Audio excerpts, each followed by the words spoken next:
You get this. You understand as a congressman this is a serious risk, but the Congress has done very little about this. Yep. How would our viewers influence not just you, but others in Congress? So you're not the congressman except for the 1st District of Texas. People still care in Congress and the Senate, still care when people are burning up their phone lines and sending lots of emails. Not one person sending lots like the left does, but individuals letting their senators, letting their congressmen know this is what needs to be done. Stand up and do it. And have you seen that effective? Have you seen? Oh, absolutely, absolutely. Those on the other side changed people's positions on issues when their phones and emails are just burning up. Do you need 1,000 emails, or how many? What's a threshold that would make a difference? It's hard to say. With some, if they got 1,000 emails or calls, that was different from their position, and they could be sure those are different individuals, it would change their votes. Now, I had one person, back when I announced I was running for Speaker against John Boehner, I knew I couldn't win. That was not the purpose. The purpose was to try to get 29 Republicans to vote with somebody besides Boehner. And one paper in Washington correctly reported that, I was overheard telling Republicans, look, don't vote for me, just vote for a person who's alive. That's what we need. We need to get to 29. But I did have one member of Congress come up to me, a friend, and said, Louie, I've gotten 1,100 calls and emails, and we've confirmed they are citizens in my district. They're voters in my district. And they're all saying, don't vote for Boehner. A lot of them don't pronounce your name right, but they say vote for Louie. And I said, really, that many? What are you going to do?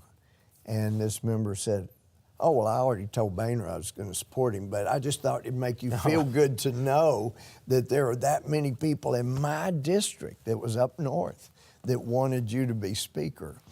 But anyway, we came close. We got 24. If everybody had been there, we need 29. That would have thrown it into a second ballot for the first time since 1923. And then we would have had an emergency conference, and we'd been able to say, look, we're not changing our vote, so let's just agree on a compromise Speaker. But anyway, it hastened the end for Boehner. One of the congressmen here, Randy Weber, and some of the others of us were talking in July of 2015, and the speculation was Boehner wasn't going to last 2 years, and there's some were saying, I don't think he's going to get through the end of July. And I said, no, he's going to get through July, and he'll get through August when we're not in session. But he has been trying ever since he's been the Speaker to get the Pope to come. And the Pope's come in the end of September, and I think once the Pope's come, you'll see him resign. And Randy Weber said, so Louie, what you're telling us is we're going to get Pope and change. And I said, well, I guess so. Yeah, and actually the Pope came, and the next morning Boehner resigned. We had Pope and change. Yeah, I think that we need a little, not Obama version of hope and change. A lot of people that I talk to are so frustrated with, we gave the Republicans control of the House, we gave them the Senate, we gave them the White House, and we got no change. We have a continuation, which goes back to the deep state. And what I hear you saying is one of the solutions is we need to hold our members of Congress accountable. And if you got 1,000 emails or calls or whatever, you'd pay attention. Yeah. And every other member. I would have to go back and be sure that I was taking the right position. We got that kind of outpouring. So I encourage people to let your member of Congress and your senators know not only when you're concerned they're not doing the right thing, but let them know when they're doing the right thing.